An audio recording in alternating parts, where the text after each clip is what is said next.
Jadi ini ada pertanyaan yang dilanjutkan ke WA saya untuk minta diteruskan, Pak. Dan gini, dia bilang begini, ini Pak Rocky Gerung ini parah ini.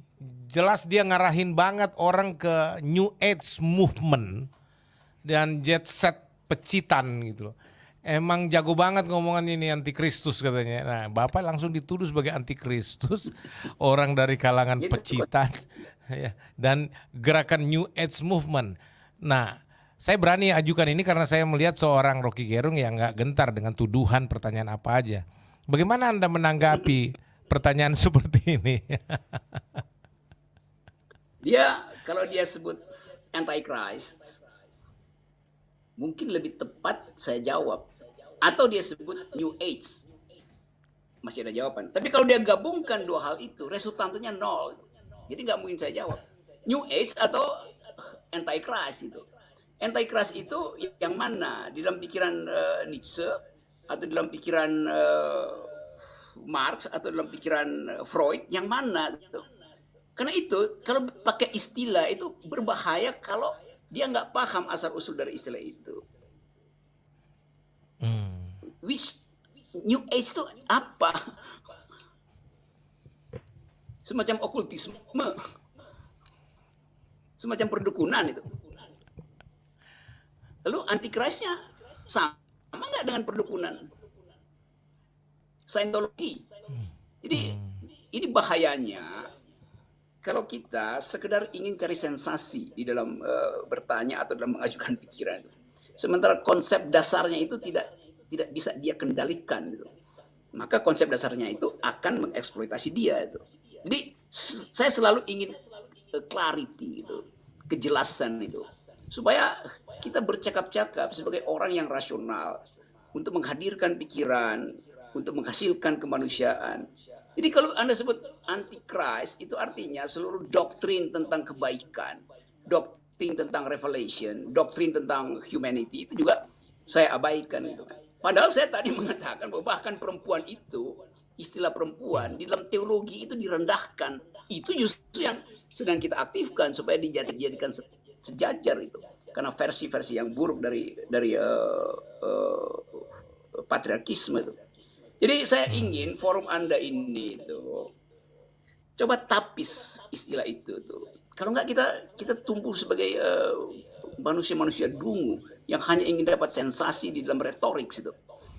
Ya. Logiknya nggak bisa kita andalkan. Jadi saya kasih kritik balik bahwa slogan itu diperlukan di dalam kampanye politik, bukan dalam forum akademis macam ini.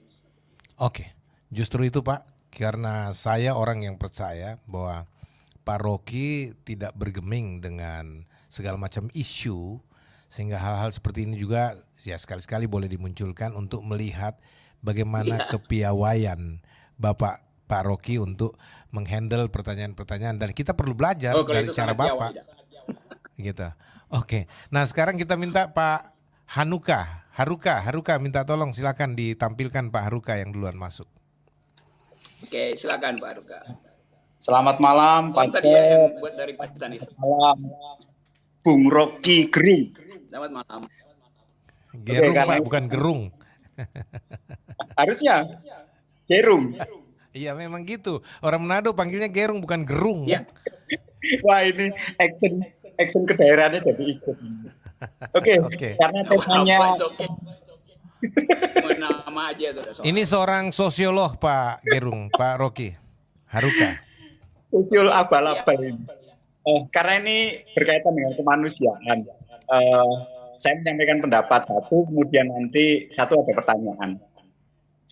Karena ini menyangkut kemanusiaan, saya memberi pendapat sebaiknya Pak Rocky menerima setiap perbedaan dan keberagaman dari pendengar. Entah dia berpikir sedemikian rupa atau dia tidak memiliki pemikiran apapun, gitu ya harus diterima.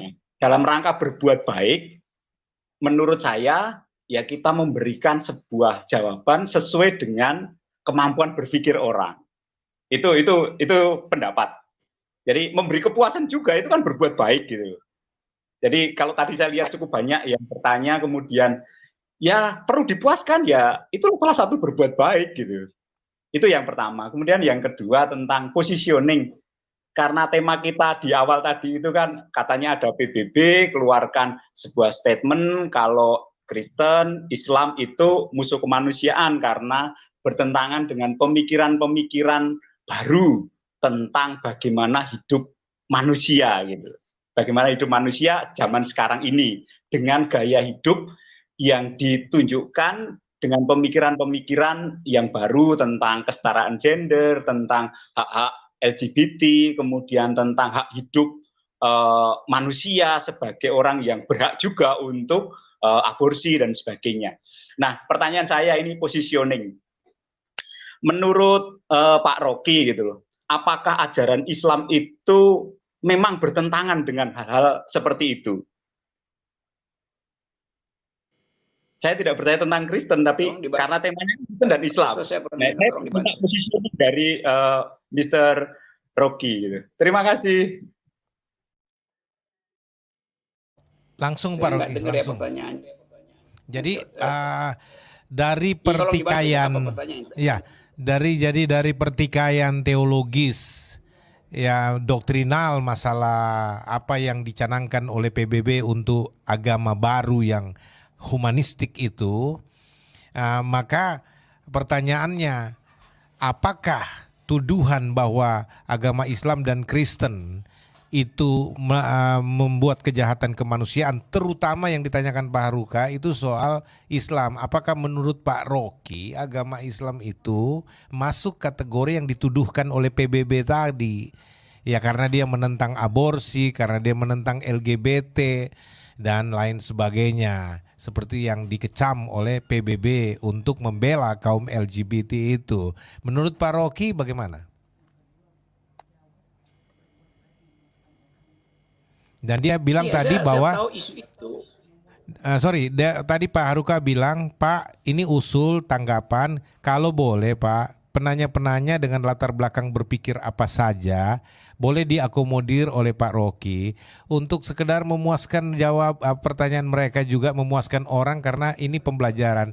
Kalau Bapak menjawab dan memuaskan orang juga katanya itu perbuatan baik dengan tidak berdiplomasi atau mengeles dan sebagainya. Oke, silakan Pak. Saya menjawab pertanyaan, bukan keraguan-raguan orang itu. Orang yang bertanya itu ragu-ragu. Jadi keraguan-raguan dia itu dia limpahkan untuk saya jawab. Kan itu soalnya kan. Saya menjawab pertanyaan. Dan pertanyaan itu poinnya adalah pasal tentang ketuhanan itu.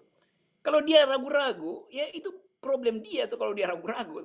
Jadi ngapain dia bertanya sesuatu yang dia sendiri tidak bisa postulasikan itu. Itu yang selalu saya anggap. Bukan saya tidak menghormati pertanyaan itu.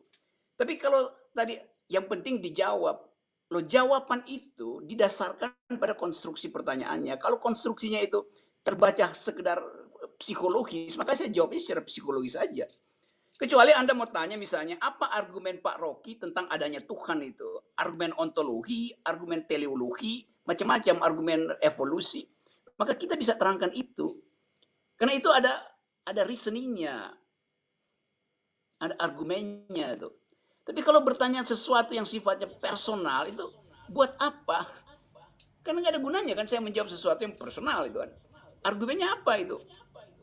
Itu yang saya ingin ajarkan supaya orang masuk pada kejujuran pertanyaan, bukan pertanyaan yang diplomatik, pertanyaan yang memutar ujung menjadi pangkal, kan itu buruk sebetulnya dalam peradaban kita itu. Ya. Itu sama dengan AHY bertanya pada Pak Jokowi suruh jawab pada Menteri Sekretaris Negara tuh. Lalu orang bikin interpretasi macam-macam. Kenapa? Karena Pak Jokowi nggak menjawab. Kan sama juga kan? Jadi kalau saya nggak menjawab, bukan karena saya mau menyuruh orang lain, tapi pertanyaannya itu memang tidak memerlukan jawaban yang otentik karena pertanyaannya tidak otentik. Jadi begitu perbandingannya tuh. Jadi sekali lagi saya pasti menjawab pertanyaan yang membutuhkan argumentasi. Pertanyaan yang tidak memerlukan argumentasi itu bisa dijawab sendiri. Itu gampangnya begitu. Nggak ada hal yang saya sembunyikan, nggak ada soalnya itu. Nah, sejauh yang Anda pelajari Sama tentang saya Islam. kasih contoh ya supaya tadi sosiolog yang bertanya. Saya kasih contoh. Dulu ada seorang sosiolog, saya lupa namanya, itu temannya Immanuel Wallerstein. Ada wartawan tanya begini, Pak Profesor, kalau Anda meninggal, Anda ingin dikuburkan di mana tuh? Itu pertanyaan enak kan? Jawab dong itu. Profesornya bilang begini, kalau saya meninggal, tanya pada mayat saya, karena itu pertanyaan untuk orang yang udah meninggal, ngapain tanya pada saya? Gitu. Jadi kejernihan itu yang diperlukan. Kalau Anda udah meninggal, Anda mau dikuburkan di mana? Saya mau dikuburkan di Monas. Ya tetapi ternyata saya kena COVID, nggak boleh di Monas. Jadi saya nggak tentukan juga kan cara dikuburkan. Jadi buat apa bertanya sesuatu yang kue sera-sera, the future's not ours to see. Itulah ini bukan soal, bagi saya prinsip itu, kalau konsepnya nggak jelas itu, maka kita harus abaikan pertanyaan itu, bukan mengabaikan orangnya, tapi meminta orang itu supaya memperbaiki pertanyaannya dan menjujurkan diri dalam bertanya gitu. Itu soalnya tuh. Oke, saya mengerti. Ya, saya mengerti bahwa setiap jawaban itu punya konsekuensi yang mengikutinya. Sehingga apapun jawaban, misalkan dari Pak Rocky, itu orang juga bisa membangun dalil-dalilnya lagi dan mengembangkan polemik berpikir di situ. Sehingga kalau menurut Pak Rocky, menurut penilaian Pak Rocky, kalau pertanyaan-pertanyaan itu tidak punya bobot yang dalam pengertian yang betul-betul dapat membangun argumentasi yang jelas, hanya bersifat psikologis atau ingin tahu, maka beliau juga merespons secara psikologis saja. Jadi ini mohon dimengerti ya teman-teman semua pemirsa, supaya nggak terbawa emosional dan tidak perlu. Ini kita bincang-bincang untuk kita mau melihat gaya berpikir dan gaya berkomunikasi seorang Rocky Gerung yang sangat populer di negeri kita ini. Ya tenang saja, ya Pak Rocky sejauh ini cukup familiar ya, dan saya yakin kita bisa mendapatkan banyak pelajaran dari kehadiran beliau. Oke, Peter Randan kembali. Sebentar, Peter Randan kayaknya not connected lagi nih, tolong diperbaiki ya. Daniel Hanning dulu, silakan Daniel Hanning. Ini dari Kupang ya. Oke. Selamat malam Pak Rocky dengan Pastor Joshua. Malam. Ya, saya mau bertanya kepada Pak Rocky bahwa apakah PBB ini sudah bersikap adil atau belum? Karena di satu sisi dia mengakomodir hak asasi dari ini kaum yang marginal ini seperti LGBT yang sangat-sangat didiskriminasi oleh kelompok-kelompok tertentu, sehingga PBB ini menyimpulkan agama Kristen dan agama Islam itu sebagai penghambat ini kehidupan atau menghambat hak asasi manusia di dunia ini. Nah, menurut Pak Rocky, di sisi yang lain, apakah PBB dia sudah bersikap adil terhadap agama atau agama-agama yang ada ini? Karena dari ini statement PBB dia kan seperti menggiring opini masyarakat dunia seolah-olah Kristen dan Islam itu tidak diperlukan lagi karena itu hanya akan menghambat hak asasi manusia. Menurut Pak Rocky bagaimana? Apakah PBB sejauh ini kalau dia mau adil harusnya dua-dua dia terima dong, tanpa dia membuat statement yang ini seolah-olah Kristen dan Islam ini tidak penting. Iya, itu saja pertanyaan saya Pak Rocky. Langsung Pak Rocky. Oke, saya nangkap poin itu ya. Saya terangkan dulu. Versi dari PBB, saya terangkan tadi. Saya nggak tahu apakah itu versi PBB, official version dari PBB, atau itu komentar orang terhadap official version itu tuh, yang menaikkan oktav dari pembicaraan itu. Yang kedua, saya baca sekarang ini, saya baru sekarang tahu tema yang dibicarakan. Jadi saya nggak, Yosua nggak kirim ke saya teks Inggrisnya itu, sehingga mungkin terjemahannya itu terlalu kontroversial. Kan ini soal hermeneutics yang harus kita percakapkan. Tetapi saya terangkan di awal tadi, saya mengerti isu itu adalah isu dunia. PBB punya sikap yang pro LGBT itu. Tapi bukan berarti dia anti agama.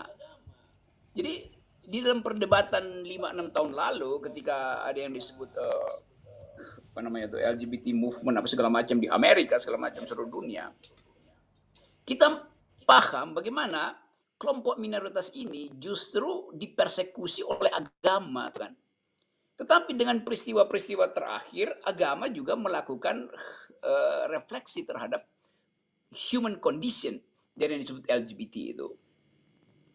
Nah, hari ini kita nggak boleh atau tidak layak sebetulnya mengembalikan itu pada jawaban agama. Karena problem LGBT itu punya berbagai macam dimensi. Ada dimensi kultural, ada dimensi biologinya. Tetapi agama pada waktu soal LGBT ini dihidupkan beratus atau ribuan tahun yang lalu, versi teknologi belum ditemukan. Jadi moral yang dipadatkan untuk mendiskriminasi LGBT betul-betul adalah moral teologi itu. Yang basis epistemnya itu kita nggak paham. Tapi kita tahu bahwa oke, ada larangan itu. Dengan dalil apa sebetulnya itu? Karena ada banyak kejahatan. Karena ada penyimpangan DNA pada peristiwa semacam itu. Kan itu belum pernah diperiksa kan? Karena itu saya menganggap bahwa versi dari PBB, kalau PBB raise isu itu, memang dimaksudkan untuk melindungi minority rights.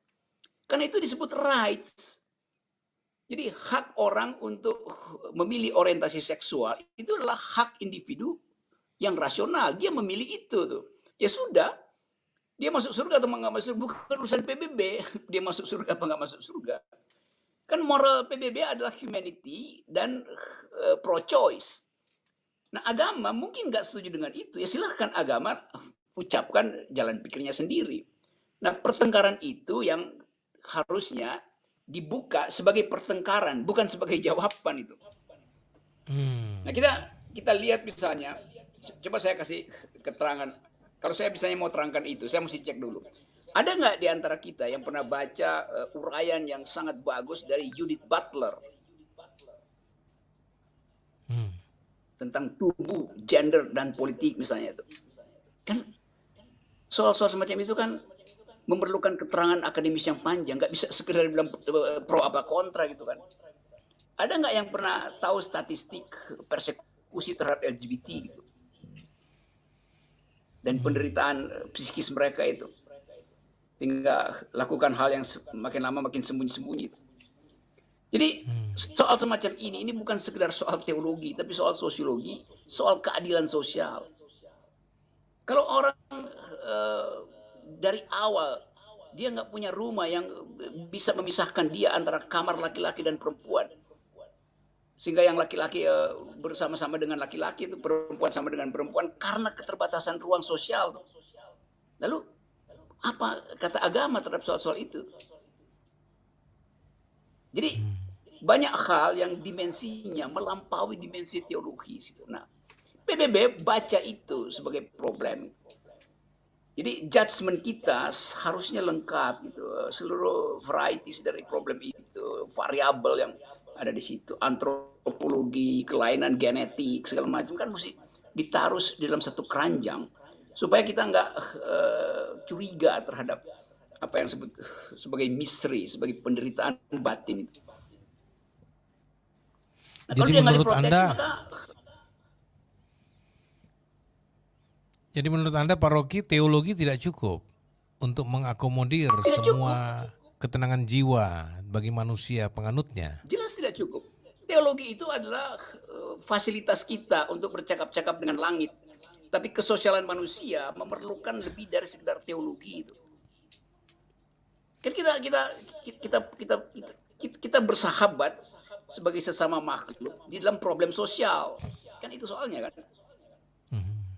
bukan dalam soal keyakinan kita bersepakat dalam problem sosial, dalam hal yang horizontal, bukan yang vertikal. Nah, PBB ambil bagian yang horizontal itu tuh. Nah, sekarang problemnya kalau teologi berselisih dengan yang sosiologi, Anda pro siapa? Itu nggak bisa dijawab. Karena perselisihan itu yang mesti diperiksa, itu perselisihan teologi atau perselisihan sosiologi kan? Yang sosiologi itu disebabkan oleh politik yang tidak bisa menyetarakan umat manusia sehingga terjadi ketimpangan, atau teknik-teknik rekayasa genetik yang menyebabkan orang berubah cara pandang tentang seksualiti itu. Jadi jangan digampangkan, dan itu yang saya anggap keduguan kalau orang menggampangkan satu problem seolah-olah ada semacam solusi absolut terhadap problem sosial. LGBT itu adalah social construct. Kalau saya kasih contoh ya, saya mengajar feminist point of view, legal. Saya kasih contoh misalnya, kalau orang bilang lesbian, apa sih lesbian coba? Coba Yosua, coba saya tanya sedikit, apa itu aktivitas lesbian? Ya, pemahaman lazim di masyarakat itu penyimpangan seksual, perilaku seksual yang tidak wajar dan tidak mengikuti kelaziman berdasarkan berpikir tidak teologis. mengikuti. Kenapa? Ya, karena pada dasarnya kodrat Karena manusia. yang lazim adalah laki-laki karena dan dianggap perempuan. yang lazim adalah heteroseksual. Lalu dianggap bahwa lesbianisme itu adalah hubungan seks antara perempuan dan perempuan. Loh, istilah perempuan itu adanya di dalam fasilitas heteroseksual. You disebut perempuan di dalam relasi heteroseksual, laki-laki dalam relasi heteroseksual. Jadi kalau dibilang perempuan dengan perempuan itu juga kacau pengertiannya tuh. Karena itu pengalaman yang lain, bukan heteroseksual. Jadi kadang-kadang kita nggak ngerti bahwa Anda disebut perempuan karena kontrapolasi dengan yang laki-laki. Nah, kalau perempuan dengan perempuan, kontrapolasinya dengan siapa? Jadi fallacy dalam logik itu juga berbahaya. Yang kedua, secara antropologi, masyarakat Indonesia juga banyak yang memahami relasi seksual bukan cuma laki perempuan atau perempuan atau laki-laki. Bahkan ada di Sulawesi Selatan itu ada antropologi seksual yang menganggap bahwa, saya kasih contoh ya, relasi seksual itu ini dia pakai lima jari ini. Ini laki, ini perempuan. Ini laki-laki yang ke perempuan-perempuanan, ini perempuan yang ke laki-lakian. Ini netral itu. Jadi ada 5 gender di situ, bukan cuma laki dan perempuan. Itu basisnya apa? Antropologi dasarnya apa? Kalau kita periksa mengapa sexuality tumbuh dalam 5 konsep itu, pasti ada soal di belakang itu. Soal apa misalnya? Pembagian ekonomi misalnya. Apalagi misalnya kesalahan genetik. Jadi absolutisme dalam berpikir itu adalah bagian yang buruk dari perkembangan umat manusia. Karena itu semakin banyak pikiran kita sebetulnya, semakin mungkin kita untuk menunda jawaban. Itu intinya. Lain kalau kita memang nggak mau punya banyak pengetahuan, lalu kita ambil versi tunggal itu, dan itu ya udah, kalau itu nggak perlu ada percakapan karena setiap orang mengikuti apa yang diucapkan oleh nabinya itu, dan sudah silahkan, itu juga bukan soal karena itu pilihan dia untuk mengikuti apa yang diajarkan oleh sang nabi. Oke.